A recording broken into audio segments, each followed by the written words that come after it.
He spent decades chasing work and ignoring every warning until his body gave out. After a heart attack nearly claimed his life, he realized survival was not enough. He needed transformation. This episode of Second Chances tells the story of a man who rebuilt his life from the inside out, proving that change is possible at any age. Full script. Narration. 10,000 characters in English. He used to think exhaustion was proof of success. Long hours, skipped meals, endless deadlines. These were badges he wore proudly. He believed rest was for the weak. He built his career on ambition and his reputation on reliability. If the phone rang, he answered. If work piled up, he stayed late. He told himself that sacrifices now meant freedom later. But later never came. For decades, his calendar ruled his life. Family dinners faded into memories.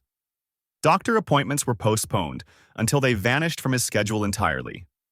His diet became whatever fit between meetings. Greasy sandwiches, vending machine snacks, cups of coffee strong enough to mask fatigue but never to heal it. He wore stress like armor, unaware it was eroding him from within. The first signs were subtle. Shortness of breath when climbing stairs. Nights where sleep refused to come. A pressure in his chest he brushed off as indigestion. He ignored it all. Work was more important. Work always was. The collapse came without warning. One moment he was in a conference room speaking about quarterly projections.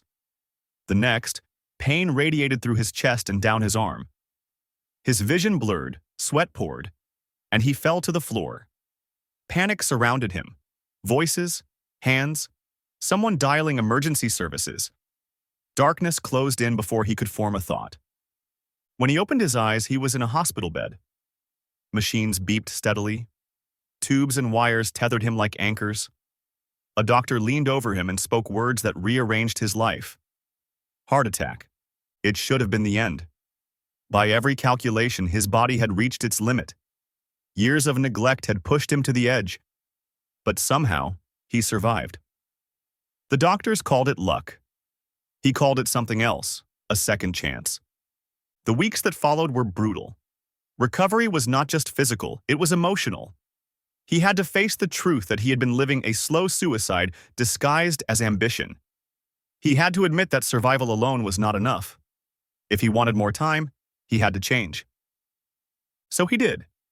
The man who once mocked exercise now walked every morning, slowly at first, counting each step like treasure. The man who lived on caffeine and sugar now studied nutrition labels, learning how food could heal instead of harm. The man who once ignored his family now sat with them at dinner, listening to stories he had missed for years. It was not easy. Temptation lingered. Habits clawed at him. There were days he wanted to fall back into old routines, to drown stress and overwork. But each time he remembered the moment on the conference room floor, the silence that nearly became permanent. And he kept going. Months turned into years. He lost weight. His energy returned. More importantly, his perspective shifted. Success no longer meant endless hours. It meant presence. It meant choosing health over deadlines, relationships over revenue. He began to speak publicly about his journey. At first, it was to friends, then to community groups, then to anyone who would listen. He told them the truth. That ignoring your body is not strength, it is denial. That working until you collapse is not loyalty, it is negligence. That the warning signs are not whispers to dismiss, they are alarms demanding action. His story spread. People approached him after talks, some with tears in their eyes, others with their own warning signs they had been ignoring. He listened, encouraged, and guided. He was no doctor, but he was living proof that it is never too late to start again. One day, standing before a group of teenagers in a school gym, he realized something. He was not just saving his own life anymore. He was saving others. By telling his story, he was planting seeds of awareness, of prevention, of second chances yet to come. He still carries the scar on his chest, a reminder of the day his body demanded surrender. But he no longer hides it. It is his badge now, not of overwork, but of survival. It speaks of pain, but also of possibility.